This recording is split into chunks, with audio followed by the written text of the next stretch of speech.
Hello, and welcome to Suitcase, Disc by Disc, hosted by the Tin Can Laughter. I'm Ben.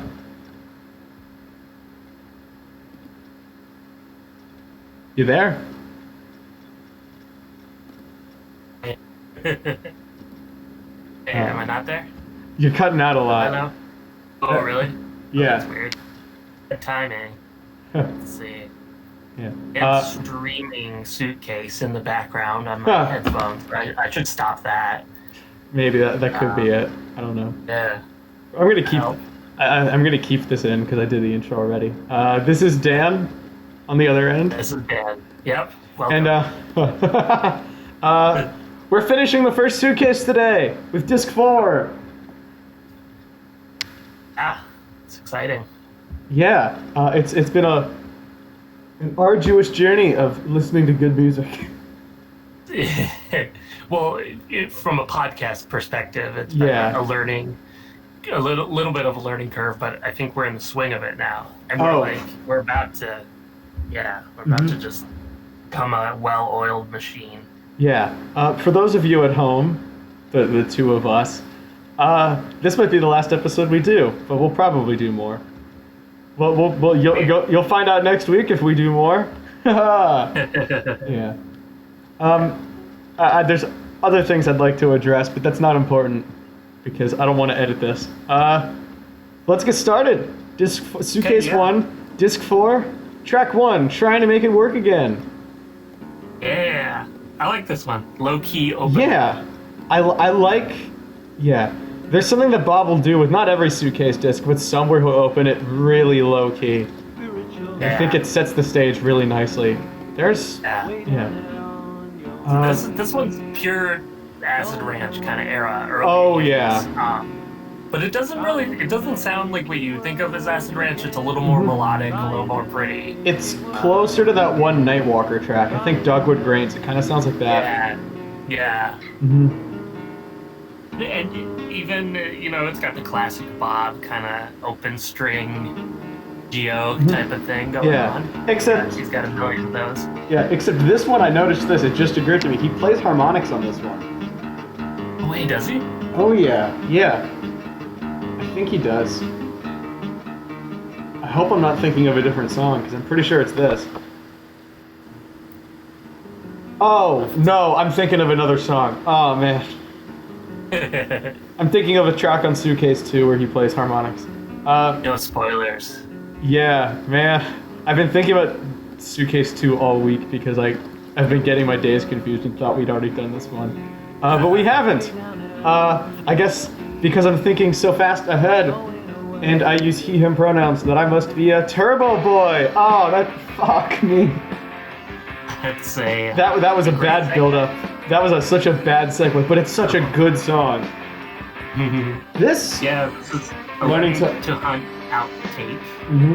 It's the first Guided by Voices song to feature my favorite member of the classic lineup, Greg Demos, who absolutely belts it out in the middle of the song, and then never sang any lead part on a GBV recording ever again. Wow, I guess you're right. I think there's he's got a very, I don't know how to describe it. It's just like classic rock kind of voice. Yeah, it's there's a few songs that I imagine are from like the B-1000 era or whatever that are sung by people other than Bob and Toby that I wish could have been on stuff, and like Greg's own band, Three Dream Bag, has a few songs like that. Yeah. I think Mitch has a track or two, but that's for a later Suitcase. This is Turbo Boy, and it's really good. And again, it's like most of the other Learning to Hunt tracks where I don't know where they would go on an album like Self-Inflicted, because the tracks are very normal in comparison, but... Yes, you can picture it's a bar band track, basically. Yeah, but it's a really good bar band track. It is, it's great. And the chorus, I guess it is, it kind of comes into the song more like a bridge, but that was Panthers. Awesome, and of course that was recycled for Panthers, which we talked about I think last week as another song that never got its due. Yeah, that's true. So that's cool that they both make an appearance on the same Suitcase. It was a long way in showing some, the connections between these songs that becomes more and more apparent as more suitcases came out, and you start to hear all the different little recycled bits that Bob pulls from. Yeah, it's an endless well of creativity, which I could say about most of these songs, but I will admit I struggle to say about the next one. Oh my god! What the hell is this? I can't say it. Yeah. Do you remember there was a it's Chain Wallet Bitch. Chain Wallet Bitch. Yeah. The little pause. Pretty cool. That's probably that's the best part of this. Yeah, just that pause. I think. Yeah.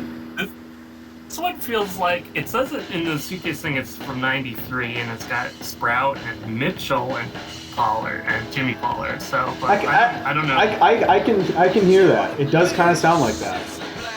Yeah. It almost kind of places it as like Vampire Titus era, but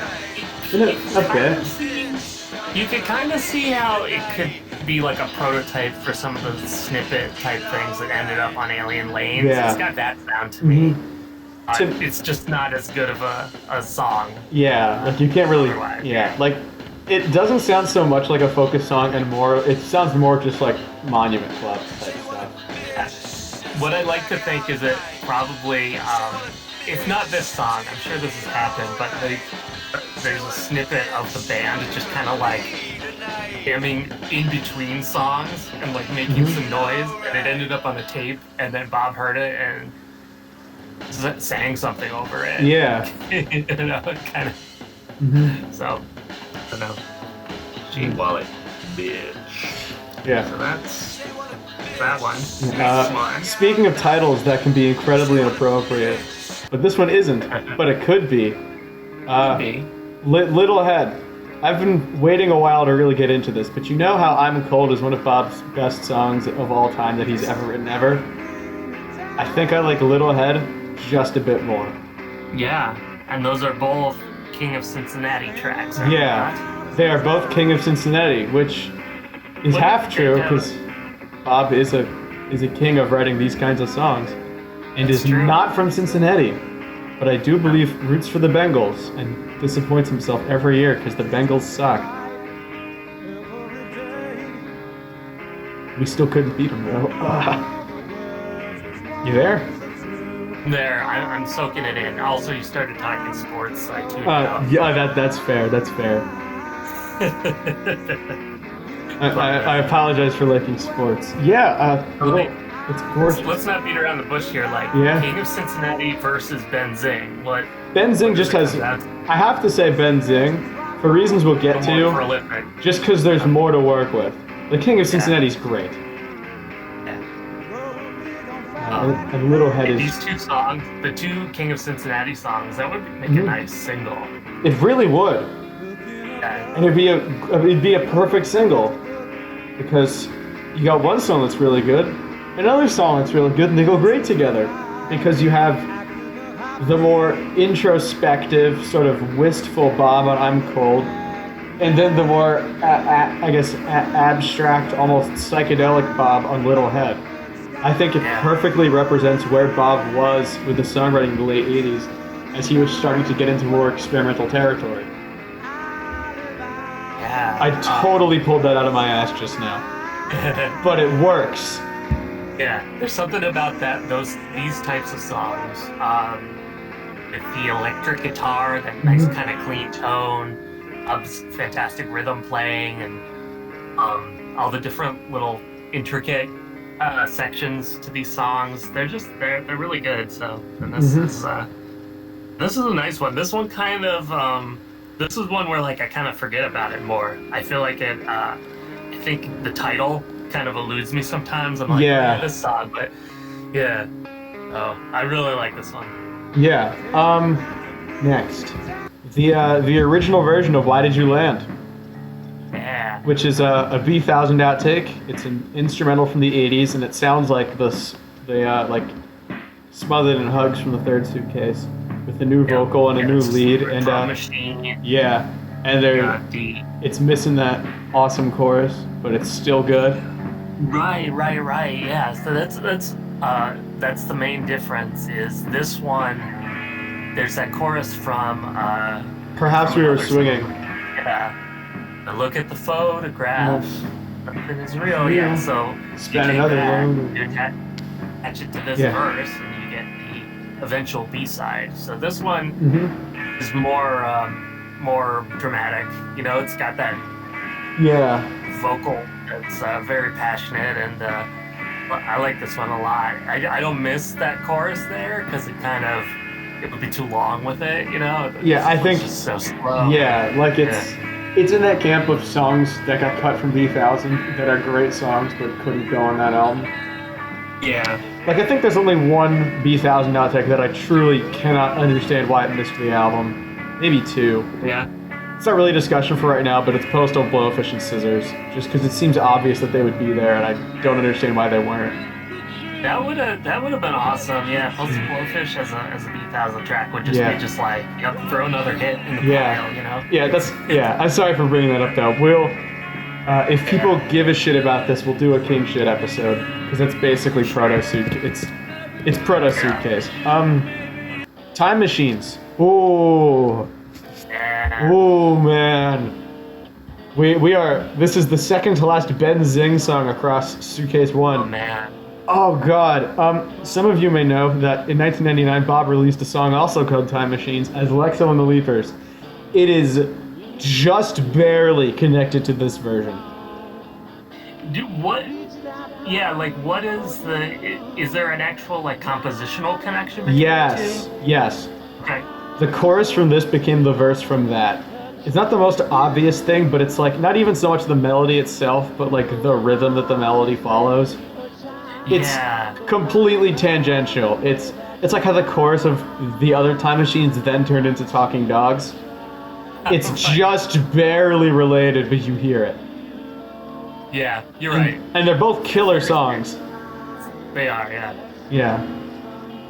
Very nice. You got the harmonies on the chorus. A bridge. Cool. It has a bridge. Yeah. It's just... Still there. It's so good. This is really good. These are ripe for fleshed out arrangements. Yeah. Stylistically, they're not really what Bob's doing right now, but it would still be fun to hear some things, somehow a revisitation of these types of songs. They're just really nice. I mean, the moment's always there. I mean, you got to consider Bob did Taciturn Cave with the classic lineup. If he could do that, anything's possible. You there? Yeah. Okay, gotcha. Yep, I'm there. Oh, did I cut out again? Okay. Yeah. I was just...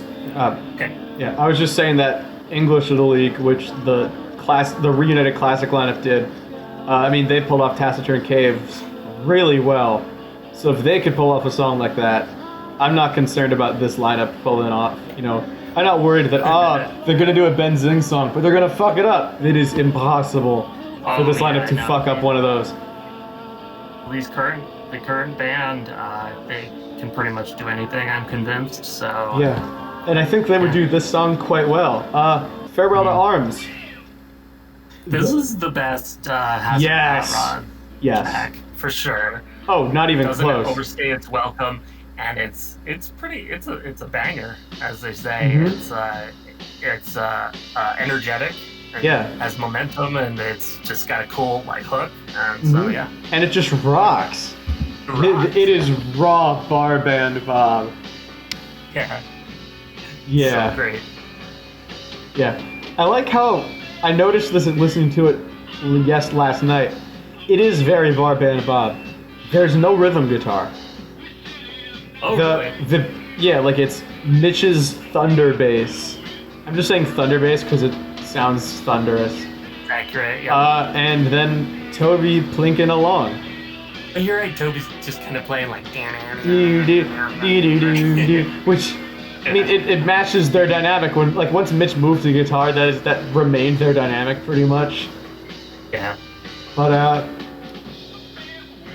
Farewell to Arms is really good. I have nothing insightful to say about the song other than that it is good. That's all we can say. Yeah. I don't think we have to. This one's interesting. No, yeah, we're moving on. Yeah, best things going around. This sounds like the medley from the last disc. Right. Yeah, it starts off with Bob screwing up. It keeps on going. Yeah, like he goes for 3 seconds, and then he's like, oh, hold on. And then he plays the same chord again, but then transitions to a different chord, and then it works for another 50 seconds. And that's it, and it's a really nice 50 seconds. Really is, yeah. Mm-hmm. Early songwriting, little songwriting session going on there, and yeah, it's a good one. Mm-hmm. Man, this next one's interesting. This is one of my favorite band names from the Suitcases. I think just because it's long, but I like the idea of Good Parts Only Corporation. I like that name.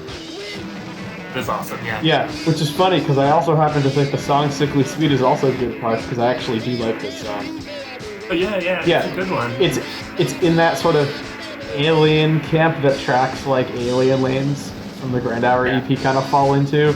You can't really place where exactly it came from, how it was recorded. It's just, it almost sounds like Ergo's Space Pig.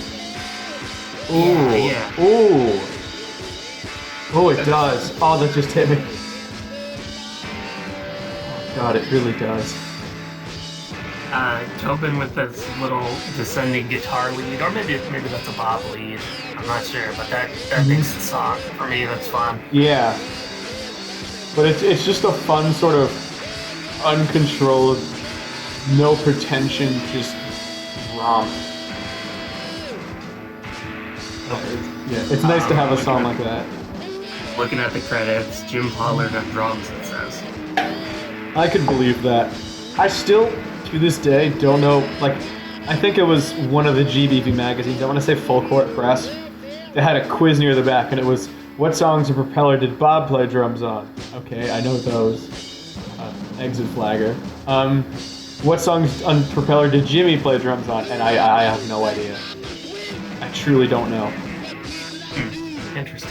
Yeah, maybe Ergo's Space Pig is one. He's got a very distinct, like, kind of fill on Sickly Sweet, so I wonder if we can identify that somewhere. Yeah. There's another song on this disc that reminds me of Sickly Sweet, but that'll be more relevant later. Next we have the greatest song of all time. For now, at least. Oh, man. United. Benzing. 3 minutes and 51 seconds of just, like, Bob Pollard at peace. Yes. It's a song of hope, of triumph, of everything will be okay. Of just, God. Words fail me. It's mind-boggling that somebody could write a song like this in kind of obscurity, you know? And yeah.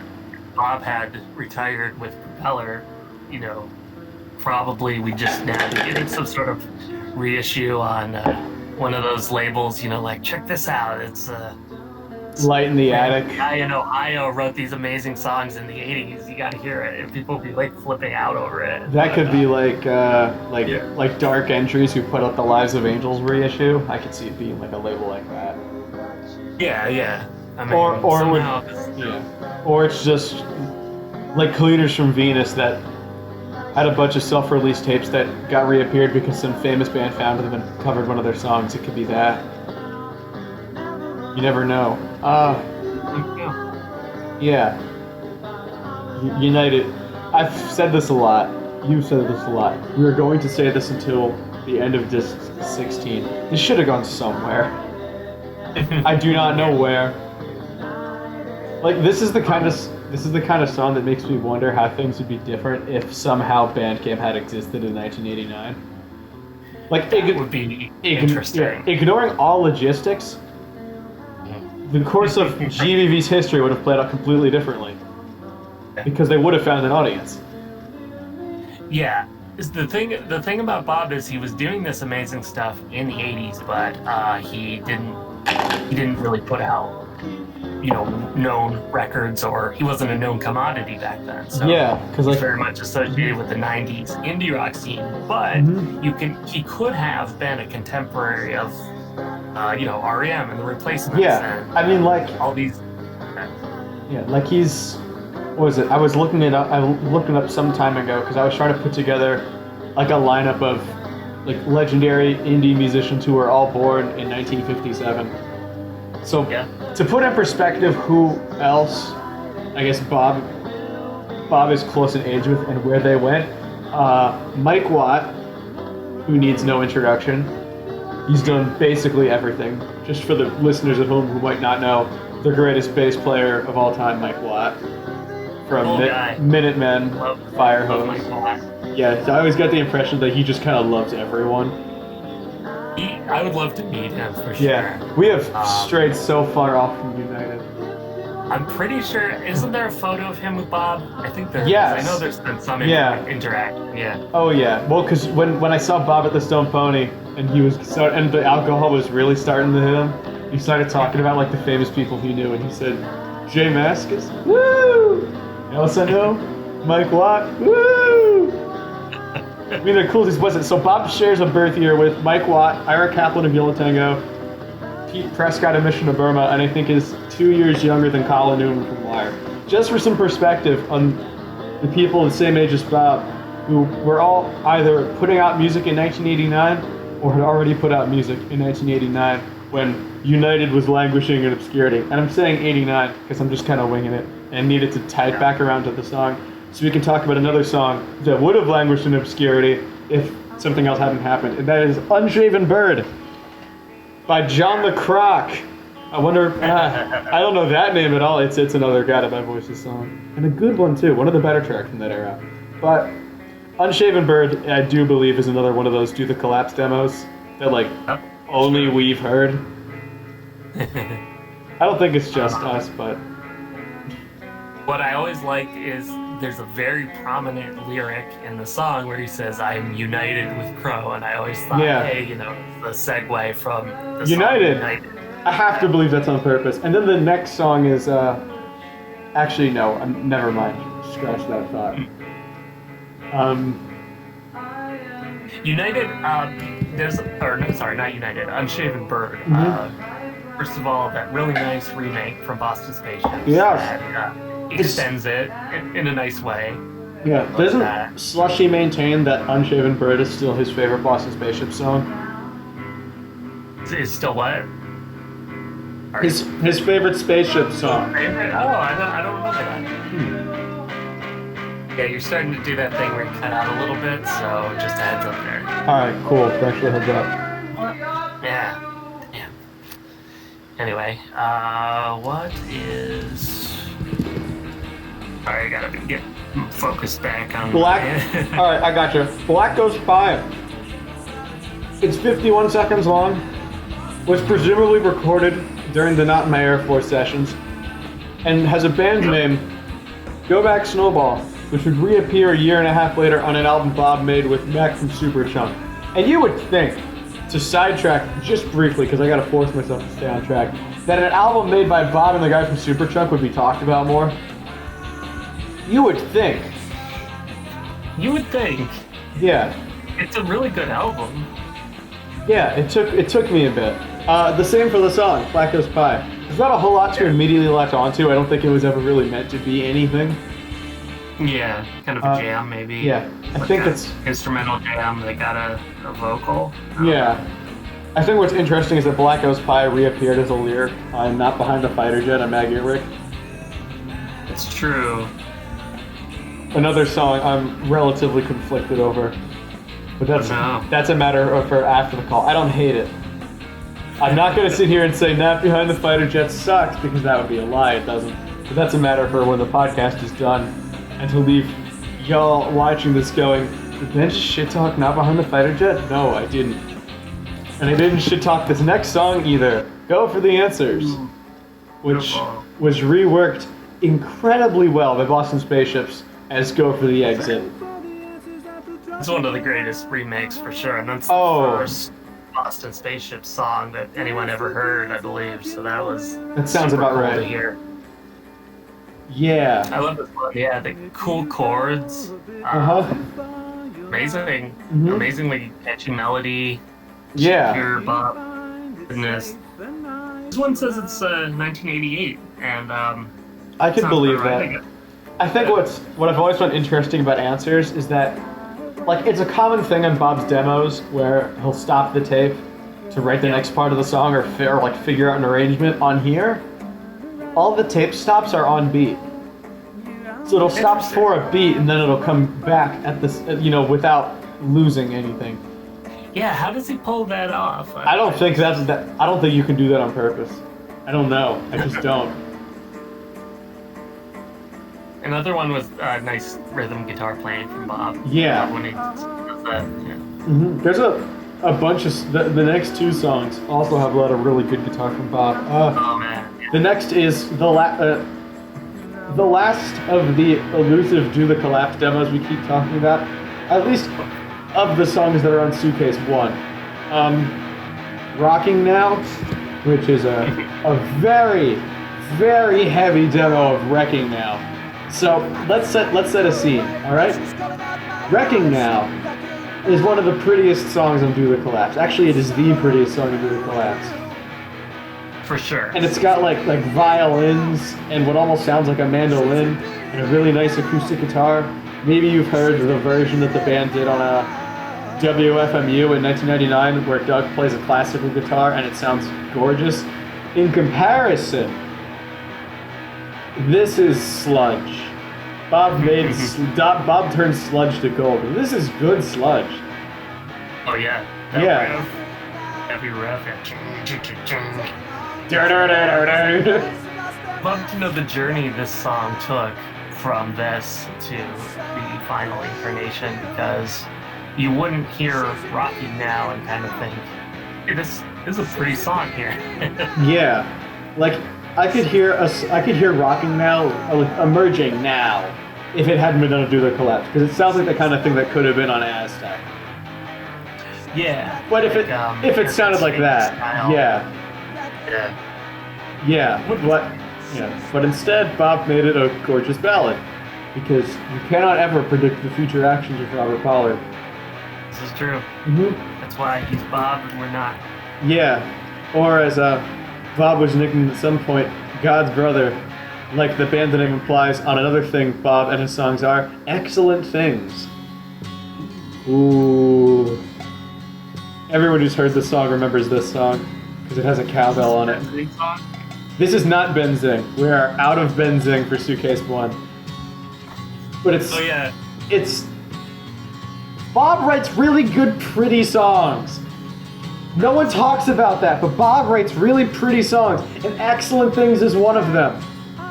And it's sort of like I'm Cold, where it's late 80s Bob confronting the rise of... this is gonna sound pretentious, but like the rise of consumerism and the need to just have stuff and to get really focused on material goods. That's a common Bob theme. Yeah. I don't know Bob's deep politics. He doesn't talk about them, but you can kind of tell stuff like that doesn't really sit well with him. Yep. Yeah, like the idea of, I don't know, glitz? That seems like the wrong word, talking about a late 80s piece. He kind of sees through that, and he's searching. He's a guy who's always searching for something a little deeper, something more meaningful. Yeah. His own little Excellent Things, if you will. It's just such a good song. And it's... Yeah. The percussion on this is a rarity. Yeah. It sounds like... It's a cowbell. It's a cowbell, I believe. I can name off the top of my head maybe 2 other Bob songs that have a cowbell on them. 2, period. And then I guess this is the 3rd, even though this predates the other 2 I thought of, actually. Point being, Excellent Things is a really nice, beautiful acoustic Bob song from the late 80s. Yeah. Should have been on something, but I can't say that for every song. We got Antler coming up now. Static Airplane Job, Antler. This is maybe the best Antler track on here, because it stands on its own really nicely. Do like this one? Yeah, it sounds like it's Bob. I have to assume just talking about seedy guys in the hotel, because that's the best I can make out. I don't know the words. But this is a particularly sleazy track from him, down to the TV being on in the background. Like, this song is, like, realistically, it was recorded in Bob's living room or wherever, or the snake pit or whatever. But if it was like you and Suitcase is one of your first forays, you could assume this was recorded in, like, a Dayton motel room. The rat-infested motels of Dayton. It sounds like it was recorded in one of those. It's all about the ambiance. Oh yeah, all about it.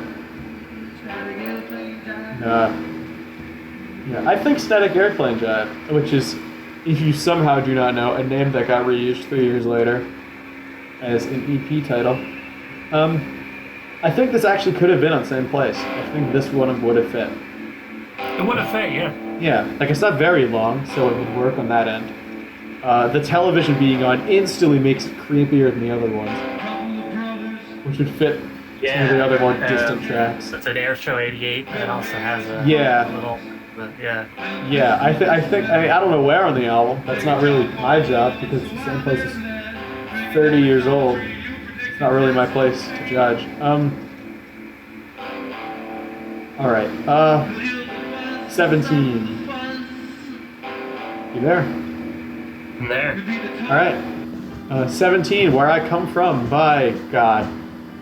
It took me 7-8 years to finally understand why Fake Organisms is such a funny band name. Oh God.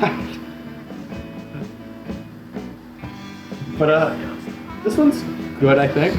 I do like this. This is the classic jangle rocker. Yeah. Melodic verse. It's a little bit of recycled with some other contemporary songs, right? Doesn't it share a little bit with some stuff on Suitcase 2? I think it does. Yes! Because whenever I think about Where I Come From, I think of Telephone Town. Yeah. And I like this a lot more than Telephone Town. This is a nice one. Yeah, because this one, it works with what it has very well. I hear the spoken word. Was it? What was it? I eat the bitter fruit that grows on trees. That keeps me on. I don't. Yeah, it's another. It's Ohio Bob. I think this is the last song on here that I can really describe as Ohio Bob. Yeah. Tobin's on this one, and it's an '80s song. This might be one of the earliest Tobin appearances. Yeah. Or Bob forgot. Right. Because you never know. Reading somewhere that Tobin asked Bob to reuse this one somewhere, but that never happened. I actually have not read that, but I could see why someone like Toby, who thinks with a very, very pop mind, or at least not in quite weird Bob land, that this song deserves a second chance, and it did. I could have seen. I don't know where this would have come back, because again, Bob got a lot weirder after what we presumed to be when this was recorded. But it's really nice, but it's not gonna slot into anything that Bob did. From 1990 onward. Yeah, maybe maybe some exceptions, but maybe one of his solo albums. Yeah, maybe. I'm feeling it's probably one that the lyric is too straightforward, so Bob should do something to make it weirder. Is this the one with bars and churches on every other corner? Is it? Let's see. Because I know Taco Buffalo has Beyond the Bars and Churches, but this has something. I remember being unsure the last time I looked at the lyrics whether Bob was thinking positively about his town or not. Dayton, I guess. Oh yeah, you're right. There's something about bars and churches. I'm trying to. Because it's that kind of town, which I think is fair. Oh. Not that I really know what Dayton's like. I've never been there, nor have been to Northridge, where Bob seems to hail from. He did.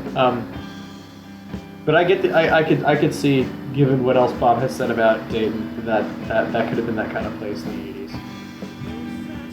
He can write, wistful, nostalgic things about Dayton, and things that are a little more cynical. Yeah. You can never tell whether he's like... Actually, I'm not going to finish that thought because it's really not up to me to figure out whether Bob's truly happy in Dayton. It doesn't matter. He is, you know, I would say he definitely is, but he's also got a critical eye on things that he sees there. And, there's some live banter, which is going to be relevant soon, about Dayton. It's a great place. I think he said it was a great place to visit, but you probably wouldn't want to live there. And I guess if you're talking to, you know, like a crowded New York City, that would certainly make sense. I could imagine. I mean, I hear Dayton now is bustling. Like, I don't live in Dayton, so I don't know if it's bustling because it got gentrified or if it's bustling because shit actually started happening. I don't know. I've wondered it, but it's not my question to answer. In my experience, it's a pretty cool town. Yeah. I mean, it's got except for wings. You need a good record store, right? Yeah. That was it. Omega Records? Is that the one Delhi's at? Was that? I don't know. Yeah, I've only ever heard good things about Omega Records, so if I ever make it out, I will go and buy 10 out. If I will buy like 30 CDs or something. As you will. I'll spend so much money on records and beer. Actually, not beer. I don't like beer. Track 18. So, at this point in time, Guided by Voices were not a band of the Suitcase remix because, well, there was only one Suitcase, and it seemed more than anything to be songs that Bob didn't really want to do anything with again. And yet, Try to Find You found a home in Storm Vibrations, a song that I think I've only ever seen one negative comment about in my entire life, and a whole lot of positive ones from the same guy. Because Eagles sports writer, I think that's what he does, Reuben Frank, swears by Storm Vibrations. He loves this song. It's so good, and it's funny to know that it came from a live recording that almost certainly was only included because of the lovely Ohio women having a conversation next to the recorder. How are the kids? Now I think one of them is Kim, Bob's wife. I have heard that. Heard that. Just hilarious and pretty nice song underneath. So yeah, like it is a good song, but I think like not to conjecture about time travel too much, but it's the kind of song. It's like it is a good tune, but if you went back in time and immediately after like this show, you were like, hey Bob, that was a great show. I liked your song Try to Find You. I'm from the future. That song will eventually sound like this, and you showed him Storm Vibrations. I think you'd break him. Because Bob wasn't right. I don't think Bob was thinking about songs like that at the time. Speaking of songs that got reworked, the last Antler track, we have Deaf Ears. Oh, cool. Which was reworked several times because the lyrics pop up on the I'm a Scientist B-side, Do the Earth. Another song that should have been on something other than that because it is an incredible song that everyone should love if they hear it. It then reappeared on the song Deaf Ears in 1996. Yeah, so another one, clearly it's... actually, this one's credited to Mitch Mitchell, too, although it's... That's odd. Do you think it? Well, it says Robert Pollard and Mitchell, but then the credits are just Bob on vocals and Jimmy Pollard on guitar. So I wonder if that credit in Suitcase is a mistake. Maybe not.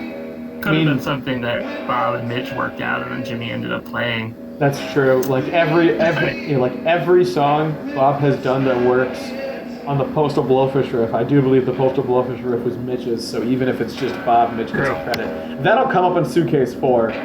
Much later. That'll be like New Year's. God, it actually might be that long. But yeah, this is a nice start. I do like this version of Deaf Ears quite a bit. Yeah, it's cool. There's not much musical connection with the later B-side Deaf Ears. Oh, not at all. No connection. Yeah. But it's the same rhythm. It's the same melody. Yeah, you can just sort of graft that vocal onto a different little riff, and it works. So Yeah. I think that when Bob had that riff and kind of needed something to go over it. He had that. That's why. Yeah. Yeah. In his back pocket, so that's cool. Mm-hmm. Yeah. Up next is Good for a Few Laughs.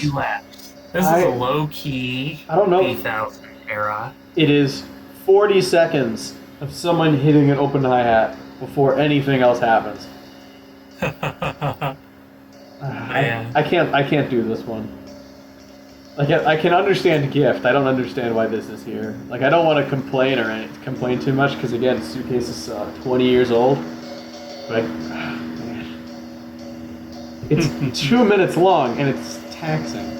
Like Bob put this on there just to say fuck you. It's that kind of inclusion. Right. Well, it's another kind of mood or ambiance type song. So yeah. It has that kind of haunted, I don't know, basement-y kind of feel to it, but it's a weird one. It's a Pollard Sprout thing. Just looking I could see that. The lineup, I'm guessing that because it's got Bob on cymbal and Jim Pollard on kick. But I'm guessing they were just playing around. Yeah.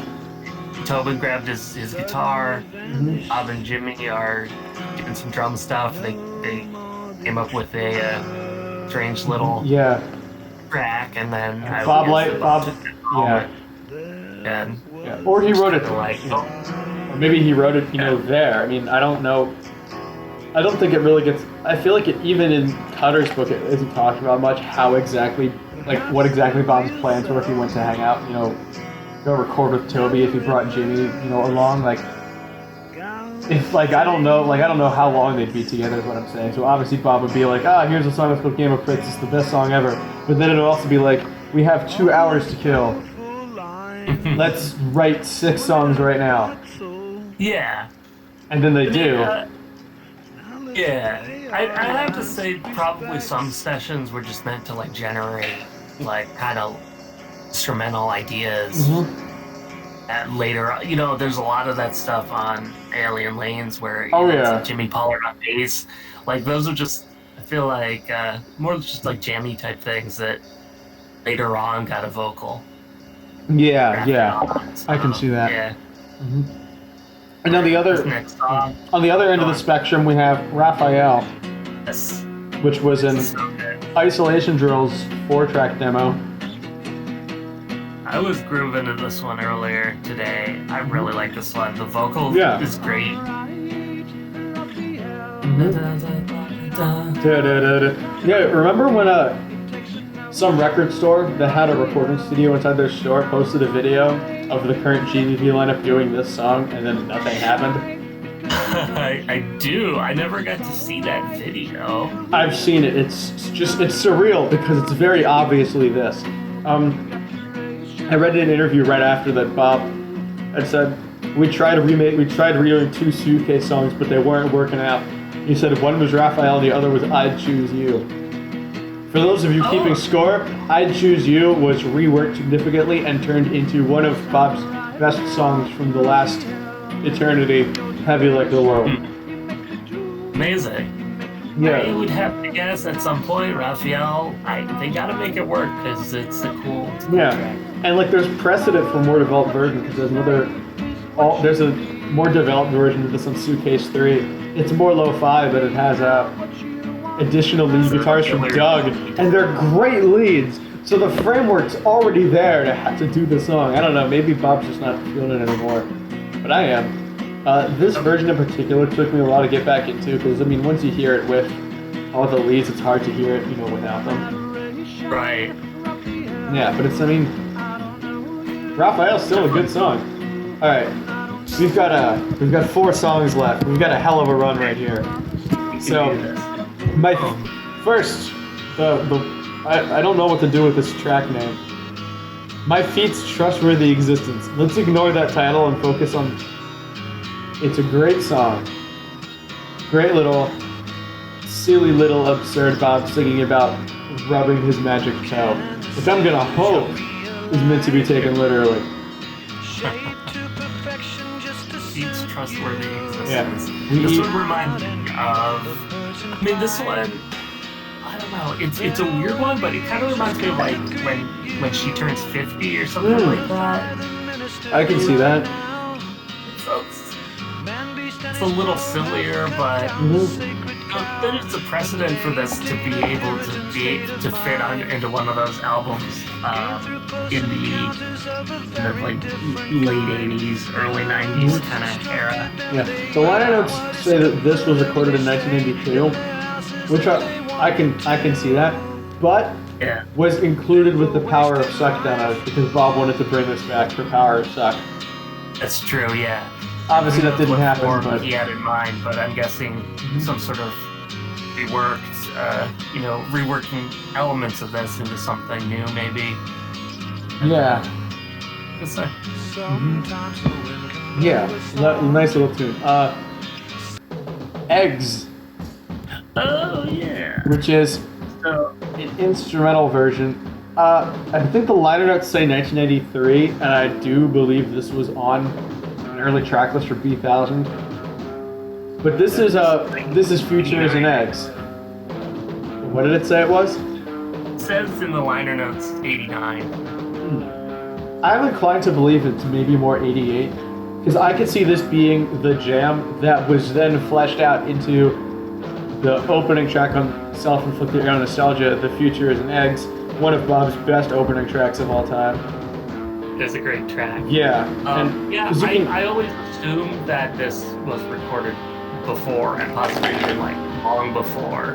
Yeah. Vocal. I think that the vocal version is based on this, and not the other way around. So yeah, that's just my guess, but it's an educated guess, especially once we get to the briefcase one, where you get an instrumental version of a song that appeared much later on. Yeah, that's Briefcase 2. Yep. There's a song on Briefcase 2 which starts. Well, that's not really important right now. I guess the briefcases would be like a mini episode. I don't know how we're handling. I don't really know how we're handling the briefcases. Oh yeah, maybe our next. Oh, this briefcase. I don't know. No, briefcase. We'll do this later. Yeah. Figure it out. Wandering Boy Poet. The liner notes say 1993. This is proven wrong because it is actually the incredibly gorgeous piano version from their 1996 Peel session. So first, bold of Guided By Voices to just subtly release a recording owned by the BBC like that. That's great. I never thought of it that way, but that is kind of funny. Yeah, this is the best version of Wandering Boy Poet, and no other version of the song. Sure. It's of course it's the best. A beautiful track. Yeah. This disc had a lot of beautiful songs. So naturally, ends with a song that is, not that it's ugly, but it's Oh Blinky by, I don't know this name. Styles We Paid For. I wonder why I may have seen that name before.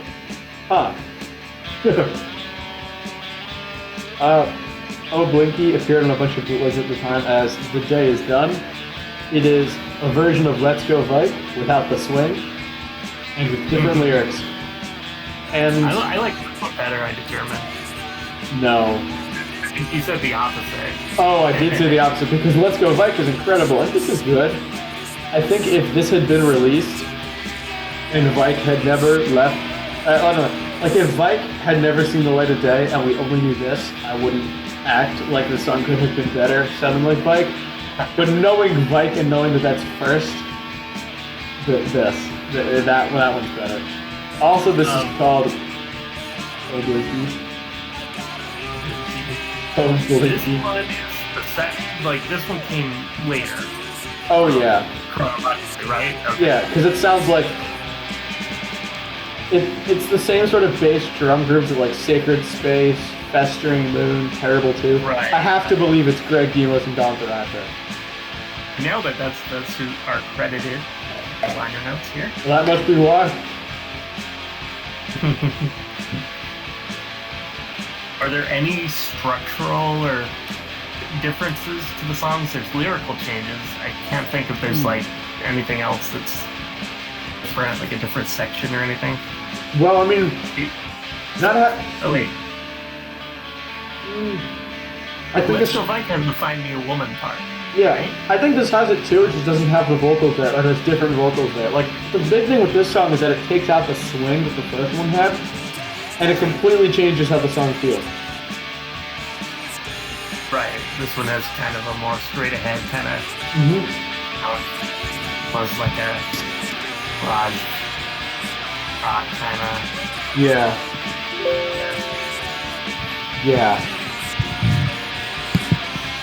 I think we're out of things to say about the first Suitcase.